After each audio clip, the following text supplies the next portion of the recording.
जय हिंद बच्चों, कैसे हैं आप सभी लोग। उम्मीद है आप सभी अच्छे होंगे और अपनी पढ़ाई को काफ़ी अच्छे तरीके से कर रहे होंगे। तो बच्चों, मैंने आपको अपने चैनल पर अध्याय 2 अम्ल, क्षार एवं लवण कक्षा 10 विज्ञान का एक वीडियो अपलोड किया था, जिसमें मैंने आपको अम्ल, क्षार और लवण के बारे में सामान्य जानकारी दी थी।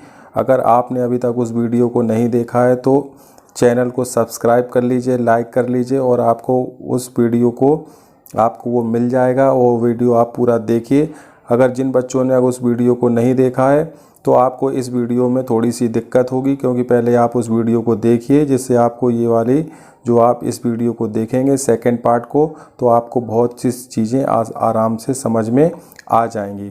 तो इस वीडियो में मैं आपको सूचक के बारे में पढ़ाऊँगा कि जो अम्ल एवं क्षार होते हैं उनको हम लोग सूचक के माध्यम से भी हम लोग पता कर सकते हैं कि सूचक अम्ल और क्षार को ये बताता है कि दिया गया पदार्थ अम्ल है या क्षार।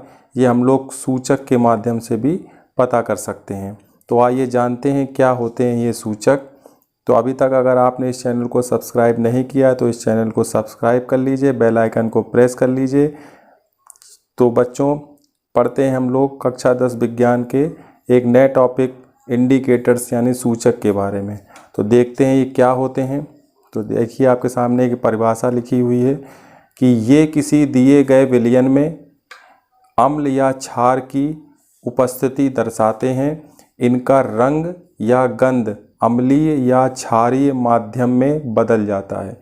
यानी ये जो सूचक होते हैं ये अम्ल और क्षार की उपस्थिति दर्शाते हैं कि जो दिया गया जो हमको सॉल्यूशन है यानी विलयन है वो अम्लीय या क्षारीय। अगर अम्ल है या क्षार है तो इनकी जो रंग है या गंध दोनों बदल जाती है, जिससे हमको ये पता पड़ जाता है कि दिया गया विलयन अम्ल है या क्षार। अब वो होता कैसे है वो आप आगे देखिए स्लाइड में। सूचक जो होते हैं वो कई प्रकार के होते हैं बेटा, आप इसमें देखेंगे स्लाइड में सूचक के प्रकार।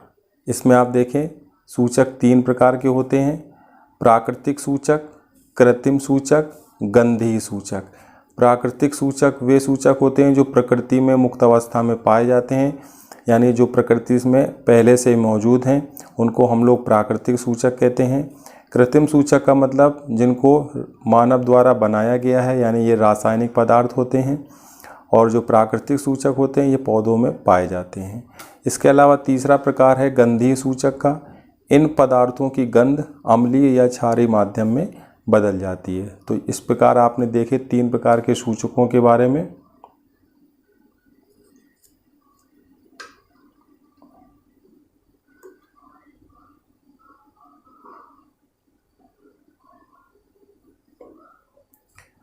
तो इस प्रकार आपने देखा 3 प्रकार के सूचकों के बारे में: प्राकृतिक सूचक, कृत्रिम सूचक और गंधीय सूचक। अब इसके कुछ उदाहरण के द्वारा हम लोग समझेंगे। तो आप देखिए यहाँ पर आपको सामने कई उदाहरण दिए गए हैं। जो प्राकृतिक सूचक होते हैं उसमें एक उदाहरण है लिटमस, काफ़ी प्रसिद्ध है। इसका आपको कक्षा 10 की विज्ञान में प्रैक्टिकल में भी इसका काफ़ी उपयोग किया जाएगा।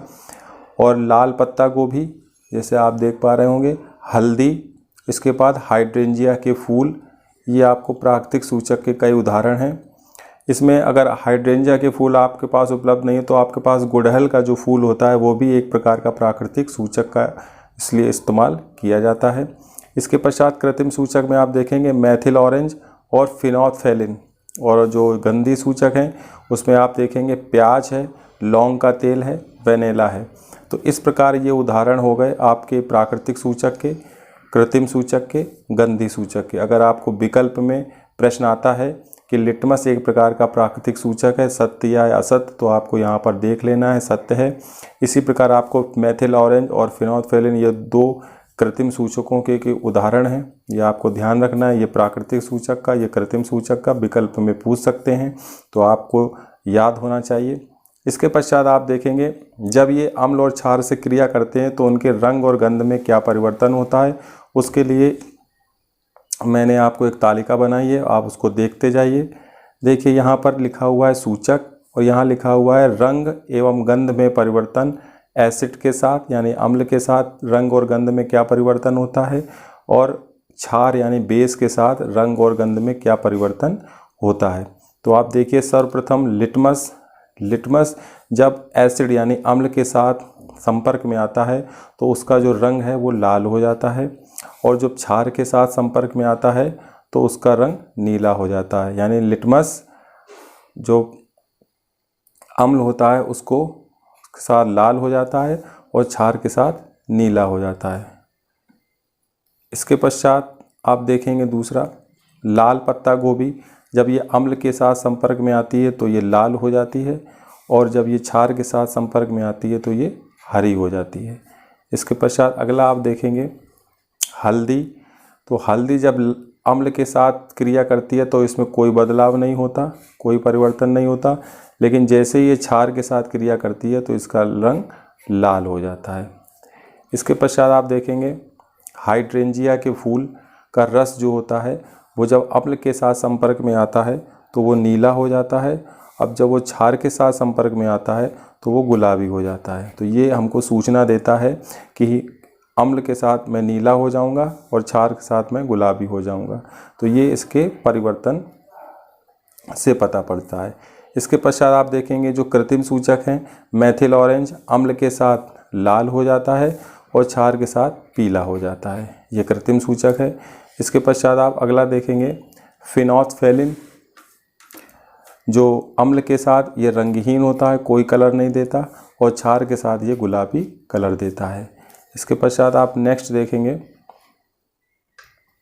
जो गंधी सूचक हैं हमारे पास 3 आप देख रहे होंगे, प्याज का रस, लौंग का तेल और वेनिला।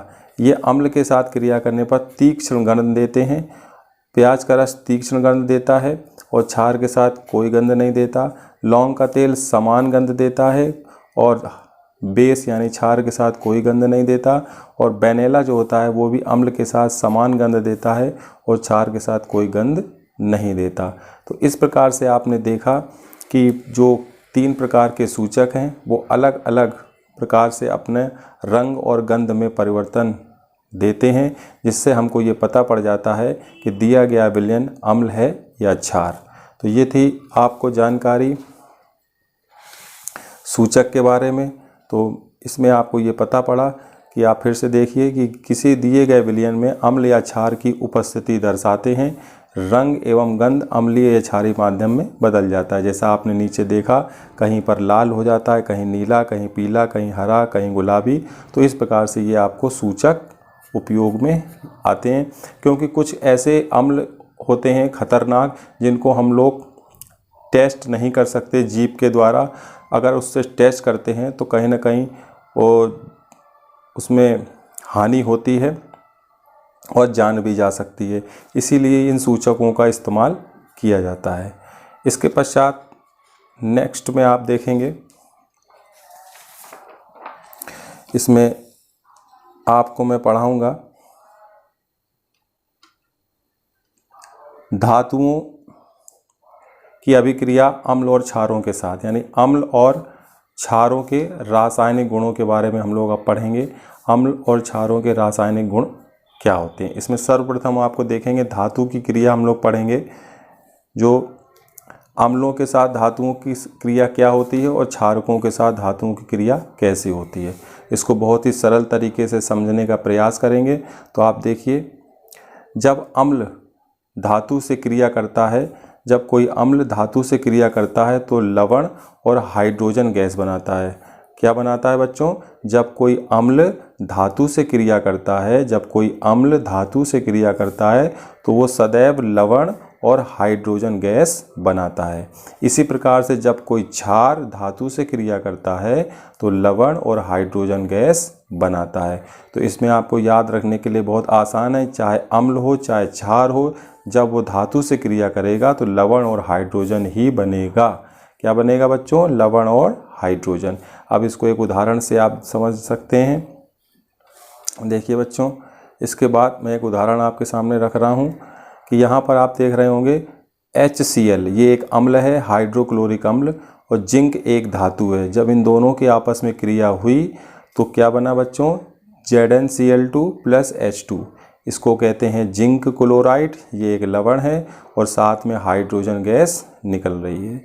इसी प्रकार आप यहाँ देखेंगे NaOH, ये एक प्रकार का क्षार है और इसकी क्रिया जब जिंक से होती है तो Na2ZnO2, इसको बोलते हैं sodium zincate plus hydrogen gas निर्मित हो रही है। तो यहाँ पर आपने देखा कि जब आप अम्ल और धातु की क्रिया कराते हैं तो हाइड्रोजन गैस बनती है। अब मान लीजिए आप इस क्रिया को लैब में कर रहे हैं और एक परख नली में आपने एक अम्ल और एक धातु को ले रखा है और उसको लेने के पश्चात जब ये दोनों की आपस में क्रिया होती है तो हाइड्रोजन गैस बनती है। अब ये कैसे पता करेंगे कि ये गैस जो बन रही है वो हाइड्रोजन गैस है? तो इसके लिए एक परीक्षण होता है, उसके लिए मैं बताने जा रहा हूँ आपको कि कैसे परीक्षण करेंगे। तो उसके परीक्षण का नाम है बेटा पॉप टेस्ट। क्या नाम है उसका? Pop test. तो पॉप टेस्ट के द्वारा हम ये पता करेंगे कि जो अभिक्रिया के द्वारा जो गैस बन रही है वो हाइड्रोजन ही गैस है, ये कैसे पता करेंगे? उसके लिए हम लोग पॉप टेस्ट करते हैं। क्या होता है पॉप टेस्ट? हाइड्रोजन गैस से भरी हुई परख नली के पास जब एक जलती हुई मोमबत्ती, क्या लेंगे बेटा? जलती हुई मोमबत्ती लाई जाती है तो पॉप की ध्वनि उत्पन्न होती है। कैसी ध्वनि होती है? पॉप की, जिसको फट फट की भी आवाज़ के नाम से जानते हैं। यानी कि जब हम परख नली में हम लोग Zn जिंक और HCl अम्ल को लेते हैं तो इसमें से जो गैस निकलती है, इसके पास हम जलती हुई मोमबत्ती लाएंगे तो जलती हुई मोमबत्ती से क्या होगा? वो पॉप की साउंड उत्पन्न होगी। तो इससे ये सिद्ध हो जाता है कि निकलने वाली गैस हाइड्रोजन है। कौन सी गैस है? हाइड्रोजन। तो इसको बोलते हैं पॉप टेस्ट। इसके पश्चात हम लोग बेटा आगे देखेंगे धातु कार्बोनेट तथा धातु बाइकार्बोनेट की अभिक्रिया। पहले हम लोगों ने देखी धातु के साथ अम्ल की क्रिया, अब हम लोग देखेंगे धातु के कार्बोनेट के साथ तथा धातु के बाइकार्बोनेट के साथ क्रिया। तो अब इसमें आप उदाहरण देखें कि जब धातु कार्बोनेट की अम्ल के साथ क्रिया होती है तब क्या होता है, और जब धातु की कार्बोनेट की क्षार के साथ अभिक्रिया होती है तब क्या होता है। तो आप यहाँ देख पा रहे होंगे कि जब अम्ल धातु कार्बोनेट से क्रिया करता है, जब अम्ल धातु कार्बोनेट से क्रिया करता है तो बेटा बनता है लवण, CO2 गैस और पानी। क्या बनता है? लवण, CO2 गैस और पानी। लेकिन क्षार के साथ कोई अभिक्रिया नहीं होती। किसकी? धातु के कार्बोनेट तथा धातु के बाइकार्बोनेट की क्षार के साथ कोई अभिक्रिया नहीं होती। लेकिन अम्ल के साथ ये क्या देते हैं? लवण देते हैं, CO2 देते हैं और जल देते हैं। ये आपको याद रखना है। इसके पश्चात आप इस एक उदाहरण के द्वारा मैं आपको ये समझाने का प्रयास करूँगा। आप इसको गौर से देखें। देखिए इसमें आप देख रहे होंगे यहाँ पर HCl अम्ल है और NO2CO3 ये धातु का कार्बोनेट है। धातु है सोडियम और इसके साथ CO3 ग्रुप लगा हुआ, तो इसको पढ़ेंगे सोडियम कार्बोनेट। क्या पढ़ेंगे बेटा? Sodium carbonate. तो जब HCl सोडियम कार्बोनेट से क्रिया करता है तो हमको मिलता है NaCl, CO2 और जल। जैसा ऊपर बताया गया था कि जब अम्ल धातु कार्बोनेट से क्रिया करते हैं तो लवण बनता है। लवण के रूप में हमको मिला NaCl, CO2 गैस ये आपकी बनी और जल का सूत्र होता है H2O। तो ये आपके सामने समीकरण लिखा हुआ। एक अन्य उदाहरण जिसमें आपको बाइकार्बोनेट का उदाहरण दिया गया है। जब कोई अम्ल धातु के बाइकार्बोनेट, ये है सोडियम बाइकार्बोनेट। क्या है नाम बेटा इसका? सोडियम बाइकार्बोनेट, या इसको सोडियम हाइड्रोजन कार्बोनेट के नाम से भी जानते हैं। जब इन दोनों की आपस में क्रिया हुई तो फिर हमको लवण मिला, CO2 गैस मिली और पानी मिला। तो ये थी अम्ल के साथ धातुओं के कार्बोनेट और बाइकार्बोनेट की क्रिया। तो बच्चों क्या बनता है? धातु कार्बोनेट के साथ जब क्रिया होती है अम्लों की, लवण बनता है, CO2 गैस बनती है और जल बनता है। और जबकि क्षार के साथ कोई अभिक्रिया नहीं होती है। तो अम्लों के रासायनिक गुण आपने सबसे पहले पढ़ा, धातु की अभिक्रिया अम्लों के साथ, क्षार के साथ। इसके पश्चात आपने पढ़ा इसमें अम्ल जब धातु से क्रिया करते हैं तो क्या बताया था मैंने आपको, लवण और हाइड्रोजन बनता है, और क्षार के साथ भी लवण और हाइड्रोजन बनता है। जो ये गैस बनती है इसको किस टेस्ट के द्वारा हम लोग पता कर सकते हैं, तो एक पॉप टेस्ट होता है, उसके द्वारा हम ये सिद्ध कर देते हैं कि जो गैस बनी है वो हाइड्रोजन है। जब इसके पास जलती हुई मोमबत्ती लाते हैं तो ये पॉप की ध्वनि से उत्पन्न होती है, जिससे ये सिद्ध होता है कि ये गैस कौन सी है, ये गैस हाइड्रोजन है। इसके पश्चात हमने आपको बताया धातु की कार्बोनेट तथा बाइकार्बोनेट के साथ अभिक्रिया। तो ये आपको इस बताया कि अम्लों के साथ क्या होता है, अम्लों के साथ जब अभिक्रिया होती है तो लवण CO2 और जल बनता है, और क्षार के साथ कोई अभिक्रिया नहीं होती है। तो ये आपको मैंने इसमें बताया। अब नेक्स्ट वीडियो में मैं आपको इसके आगे की क्रियाएं बताऊंगा। तो आप जो बच्चे इस चैनल पर नए हैं वो इस चैनल को लाइक कर लें, सब्सक्राइब कर लें, और धीरे धीरे आप इस वीडियो के माध्यम से नोट्स बनाते जाएं, और जिससे आपको परीक्षा की तैयारी के लिए जो नोट्स हैं वो आपकी कॉपी में तैयार हो जाएंगे, जिससे कि आपको कोई दिक्कत नहीं होगी। मिलते हैं फिर नए वीडियो में, नए पार्ट 3 में। तब तक के लिए सभी कक्षा 10 के विद्यार्थियों को जय हिंद, जय भारत।